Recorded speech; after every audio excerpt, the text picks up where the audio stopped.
औज़ुबिल्लाहिमिनश्शैतानिर्रजीम बिस्मिल्लाहिर्रहमानिर्रहीम। क्या हाल है मेरे बच्चों, मद्दाहों और मेरे चाहने वालों।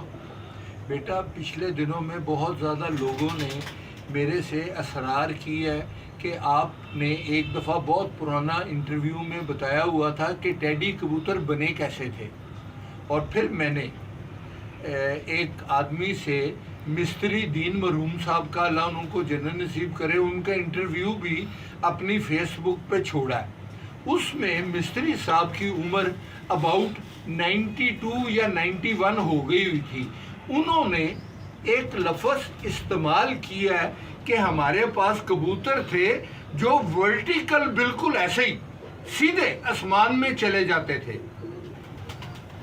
ये बात वो इंटरव्यू में उन्होंने कही है। लोगों ने मुझको अब कहना शुरू कर दिया है कि ये कबूतर अगर चौधरी सखी के पास, चौधरी सखी कह रहा है कि मेरे पास भी सारे कबूतर मिस्त्री साहब के हैं और चौधरी के कबूतरों में अब ये चीज़ नहीं है कि सीधे ऐसे आसमान चले जाए, तो वो कबूतर कहाँ गए? बेटा, इसका मैं आप लोगों को जवाब नहीं दे सकता।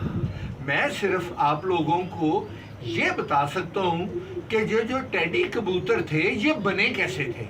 मिस्त्री साहब ने भी कैसे बनाए थे और दिलावर खान साहब ने भी उनको सेकंड किया, क्योंकि मिस्त्री साहब के जो चाचा थे वो दिलावर खान साहब मरहूम ने बीको फैक्ट्री में उनको मुलाजम रखा हुआ था, जो पहली तारीख आते होते थे अपनी तनख्वाह लेने, और जब भी आते थे खान साहब मरहूम के लिए एक आधा जोड़ा प्रेजेंट लेके कबूतरों का आया करते थे। खान साहब का और मिस्त्री साहब का ये कहना है, ये मैं आपको अभी मिस्त्री साहब की मेरी बात को आप साइड पे कर दें, खान साहब का, कि अगर आपने टेडी बनाने हैं तो उसके लिए आपको 4 नस्लों का आपके पास होना ज़रूरी है।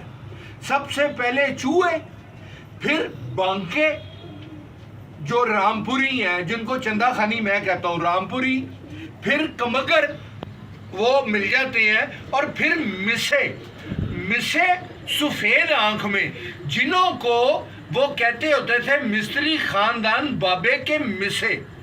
इन चारों जोड़ों को आप आपस में क्रॉस करें, एक जोड़े की मादी लें, दूसरे जोड़े का नर लें, उसकी मादी लें। ये 4 नस्लों के 2 जोड़े आप पहले बनाएं, उन्हों को आपस में क्रॉस करें। उसके बाद जो उन्हों के बच्चे बड़े हों उन्हों को फिर आप क्रॉस करें, और फिर वो जो बच्चे निकलेंगे वो बेटा टेडी निकलेंगे। पर ये प्रोसीजर बेटा बड़ा लॉन्ग है। अब मैंने आपको एक दफ़ा नहीं, मैंने आपको 10,000 दफ़ा कहा।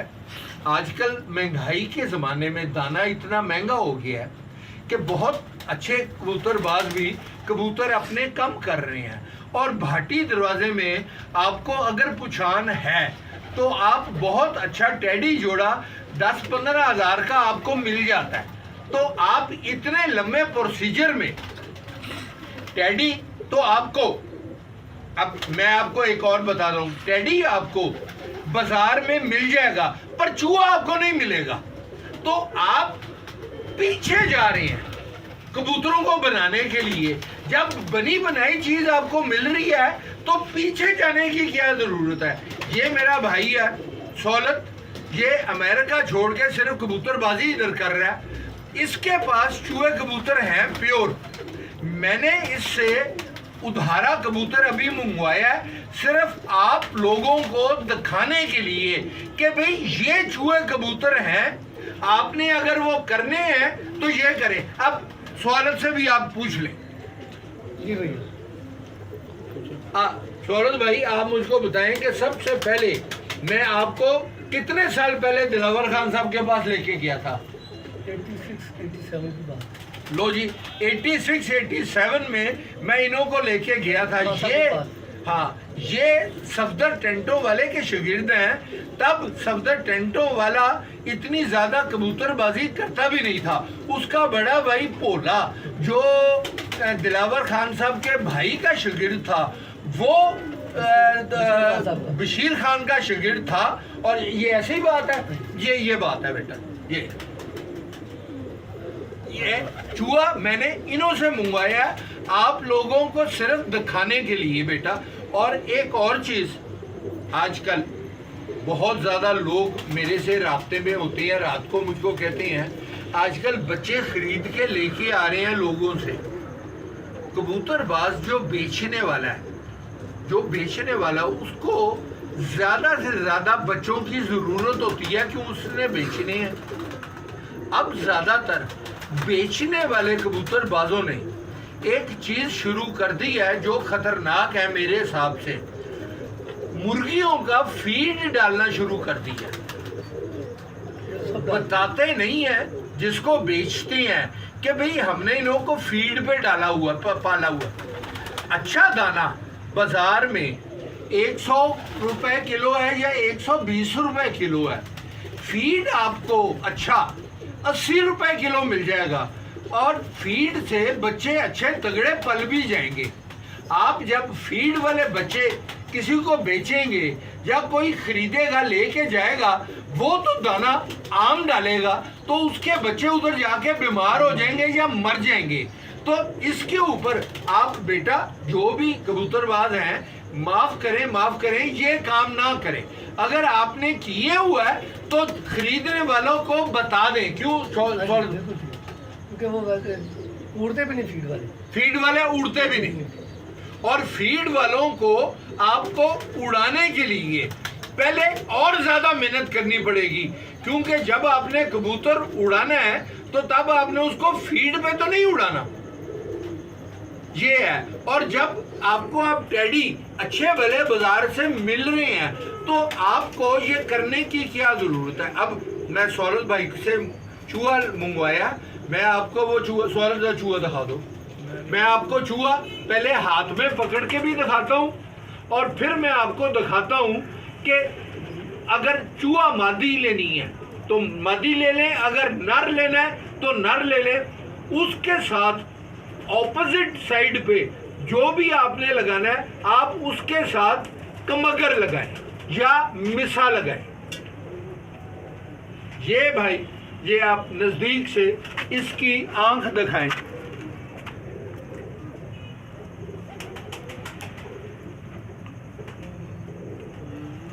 देख ली जी। ये बेटा अब दूसरा भी दिखाएं इसके साथ जो मैंने ताड़ा हुआ। ये भाई मेरा नहीं है, मैं कसम खा के बताता हूँ ये मेरा नहीं है। मेरे खुडे में कोई भी ये नहीं है, ये सौरभ भाई का है। उसने प्योरिटी में भी रखे हुए हैं। इसके साथ आपने चूहे के साथ या आपको अगर चूही मादी मिल जाए तो ठीक है या नर मिल जाए तो ठीक है। आपने जो ऑपोजिट लगाना है उसके साथ ये आप लगाएं जो मिसी है, या आप इसको कमगर भी कह सकते हैं या मिसी भी कह सकते हैं, क्योंकि ये प्योर मिसी है ना प्योर कमगर है। ये कमगर और मिसी के क्रॉस में से है। ये कबूतरी आप इस नर के साथ लगाएं। उनों के बच्चे उधर छोड़ें, इनों के बच्चे लें, इनों के बच्चों को बड़ा करें। सोलू भाई दूसरी तरफ वो बांका है, वो बांका नर और बांकी मादी वो दोनों ले। अब मैं आपको बांकों का दिखा देता हूं। एक तरफ तो ये है, दूसरी तरफ ये प्योर बंक है।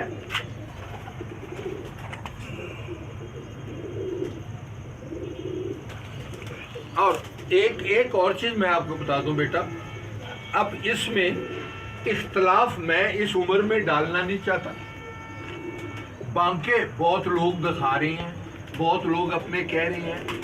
मेरे हिसाब से जो मैंने अपने बुजुर्गों से सुना हुआ है, बांकों की चोंच इधर से, माफ करें, कभी इधर से टिप सफेद नहीं होती। अब लोग जो ये दिखा रहे हैं, जो असल बांका है उसकी ये इधर से टिप सफेद नहीं होती, बल्ले मथे नहीं होते, बल्ला मथा जिसको आप कहते हैं। ये नर है, बांका, ये मादी है, ये भी देख लें बली नहीं है, और ये इसकी आंख है। ये जोड़ा मैंने प्योर लगाया हुआ है इनों का, पर आपने जब लगाना है इसके साथ ये बांकी मादी के साथ जो आपने नर लगाना है, वो थले एक पे है मिसा नर, वो दिखा दे, एनू उथे ही छड़ दे, एनू उथे ही छड़ दे। ये आपने इसके साथ बांकी मादी के साथ मिसा नर लगाना है नीचे।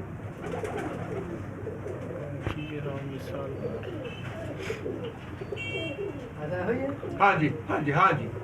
है ना दूसरा है? दो दूसरा दूसरा दूसरा ये वाला।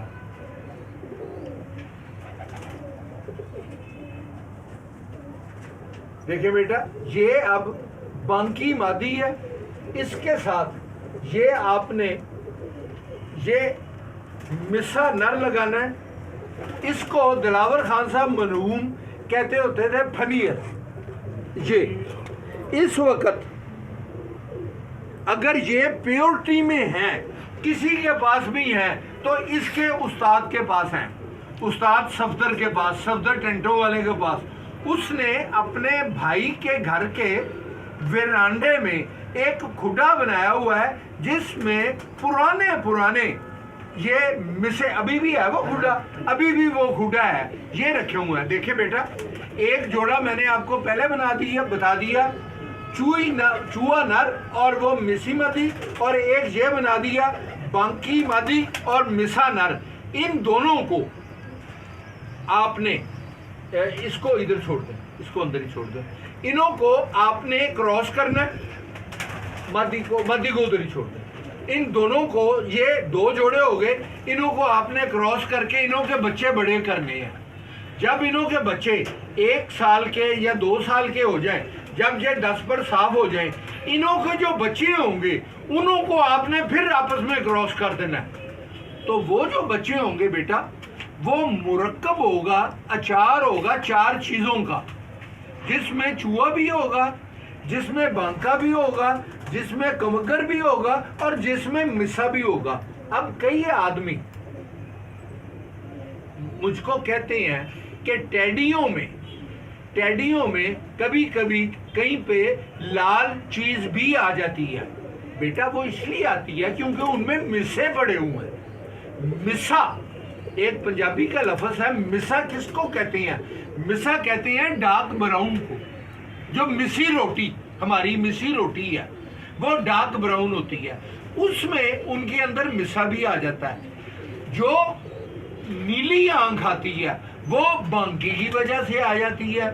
जो जौनसरापन आता है, जो पुराने में किसी का नाम नहीं, वो चूहे की वजह से आ जाता है। जो लाली आती है, अब कई टैडियों में मैंने आपको अपने टैडियों की सारों की पिक्चर दिखा दी है। ये पिक्चर भी मैं आपको दिखाऊंगा। बेटा देखो, मैं कभी भी किसी का नाम नहीं लेना चाहता, पर मैं आपको ये बता रहा हूँ कि चौधरी सखी के जितने भी टैडी कबूतर थे पुराने, अब आजकल का तो मेरा उसके साथ तल्लक नहीं है, जितने भी पुराने उसके कबूतर थे उनों में लाल डोरा जरूर होता था। उनों की चोंच कभी भी सफेद नहीं थी होती, उनों के पंजे कभी भी सफेद नहीं थे होते, उनों की आंख सेठ वाली जैसी नीली आंख नहीं थी होती। ये चीज मैं कह रहा हूं, आप मेरी बात माने या ना माने, ये इसके ऊपर स्वालत से भी थोड़ी सी वजाहत ले लें। स्वालत भाई आप भी बता दें। सेठ वाले कबूतर जो है वो तो बनावटी कबूतर है, वो उड़ते कोई नहीं है। चोई साहब वाले कबूतर जो है वो जो जैसे खासा ने बताए उनमें लाल डोरा था, तो लोग जो थी नीलाहट में आती थी, क्योंकि वो सेठ वाले कबूतर इनकी तो आइज नीलाहट में आती है, जब ये अंदर डालते हैं इनकी नोक वाइट हो जाती है। फैंसी कबूतर है, फैंसी कबूतर है ये बेटा। ये अब बात मैंने भी कह दी, मैं तो अब आउट ऑफ टच हूँ। ये भाई तो मेरा कबूतरबाजी कर रहा है माशाल्लाह, इसके कोई 70-80 के करीब। तेरे कितने शागिर्द हैं? 250। 200 लो जी, 200 के करीब इसके शागिर्द हैं। तो बेटा ये तो अभी भी एक्टिव कबूतरबाजी कर रहा है, और ये अमेरिका रिटर्न है, ग्रीन कार्ड होल्डर है, और कबूतरबाजी करने इधर आता है। मैं मेरे पास अगर हो तो मैं ये ना करूं, तो ये वो करता है। तो बेटा अब इसने, ये मेरे से बहुत छोटा है, मेरे छोटे भाइयों जितना है। मैंने चौधरी सखी के पास जब कबूतरबाजी की हुई है, ये भी मेरे साथ जाता था, और इसने भी उधर ऑब्जर्व किया हुआ कबूतरों को कि कबूतर कौन से थे। अब अगर एक चीज नई इंट्रोड्यूस होती है तो इसमें बेटा जिसने इंट्रोड्यूस की है आप उससे पूछे, मैं कौन होता हूं आपको बताने वाला कि भाई ये किया हुआ है। और मेरा वो यही है, मैंने आपको अपने डैडियों की भी पिक्चर दिखा दी है, जो मैं आपको फिर कहता हूँ बेटा, मैं हर साल, मैंने अभी 5 दिन पहले शॉपिंग की है, 3-4 कबूतरी है, पठी है, 8-8 कली की मैंने भाटी दरवाजे से खरीदी है। बड़ी कबूतरी मैं नहीं खरीदता, इसलिए कि पता नहीं होता कि वो अंडा दे या ना दे, इसलिए मैं पठियाँ खरीद लेता हूँ कि इन्हों को ब्लड को ठीक करने के लिए। अभी 15 दिन पहले मैं चैनल एक फॉलो कर रहा था, उसमें लोगों का हम अपने जिक्र कर रहे थे। एक आदमी, एक दुनिया में एक कौम है जिनको हम पारसी कहते हैं, अब दुनिया में वो बहुत कम रह गए हैं, सिर्फ वो पारसी जो हैं वो अब बॉम्बे में रह गए हैं, और कहीं पे भी जो आतिश परस्त होते थे, जो आग को पूजते होते थे, उन्हों के मजहब में भी है, ये मैं आपको बता रहा हूं। उनके मजहब में है कि बहन भाई के साथ शादी कर सकता है, बाप बेटी के साथ शादी कर सकता है। अब जब रिश्ते खत्म हो रहे हैं, वो कम होते जा रहे हैं, अब उन्होंने ये फॉलो करना शुरू कर दिया है अपनी नस्ल को आगे करने के लिए। बेटा जब आप बाप बेटी के साथ बच्चे लेगा तो वो क्या निकलेंगे, यही चीज हमारे कबूतरों में भी है। हम कौन सा कबूतरबाज है जो अपने कबूतर को अपनी बेटी के साथ लगाना चाहता है? हम चाहते हैं कि रिश्तेदारी हो जाए, क्रॉस हो जाए, आउटसाइडर हो जाए, पर सके ना हो। क्यों भाई, इसमें क्या आपका क्या ख्याल है? मेडिकल कहता है ब्लड रिलेशन अच्छी बात है। अमेरिका में कई स्टेट्स ऐसी हैं जहां पे फर्स्ट कजन की भी शादी इजाजत नहीं है। हमारे इस्लाम में है कि आप कजन के साथ शादी कर सकते हैं, इसलिए कि आपको रख बहन का पता होता है, कजन्स आपकी होती हैं, आप इजीली वो कर लेते हैं एडजस्ट, लड़की आके कर लेगी, लड़का कर लेगी। पर अमेरिका में तो कई स्टेट्स में इजाजत भी नहीं है बेटा। इस पॉइंट के ऊपर भी आप बात करें। और दूसरा ये बेटा, एक तो वो जो है दवाई वाली, आप कोशिश करें, एक आदमी 3 आदमी लाहौर से किसी से कबूतर खरीद के लेके गए हैं, वो फीड डाल रहे हैं, उनके बच्चे सारे बीमार हो गए हैं। तो मैं अब उन्हों को चेंज करना चाह रहा हूं। तो मैंने, जब कोई नशई आदमी नशा करता पकड़ा जाता है, उसके माँ बाप उसको हॉस्पिटल में एडमिट कर देते हैं। हॉस्पिटल वाले उसको एकदम नशा उसको छुटाते नहीं है, उसको पहले नशे के सिगरेट देते हैं, उसको इंजेक्शन लगाते हैं, आहिस्ता आहिस्ता करके डोज उसका कम करते हैं। अब अगर आपको कबूतर बच्चे कहीं से आ गए हैं जो फीड पे पले हुए हैं, तो आप उन्हों को फीड दें, आहिस्ता आहिस्ता करके उन्हों को दूसरे खाने पे लेके आए। अब मैं पागल तो नहीं हूं कि ये कैंची और ये पोरे करके मैं अपने सारे कबूतरों को डालता हूं, और मैं जिसको भी बच्चे बेचने होते हैं या देने होते हैं, मैं उन्हों को कहता हूं छोटी उम्र का बच्चा आप मेरे से ना लें, क्योंकि डेंजर टाइम मैं नीचे से ऊपर लाऊं तो बच्चे मेरे बढ़ के तो हम वो नखरे करते हैं, दाना नहीं खाते, तो मैं उन्हों को बाहर भेजना, तो बेटा मैं ये करना नहीं चाहता।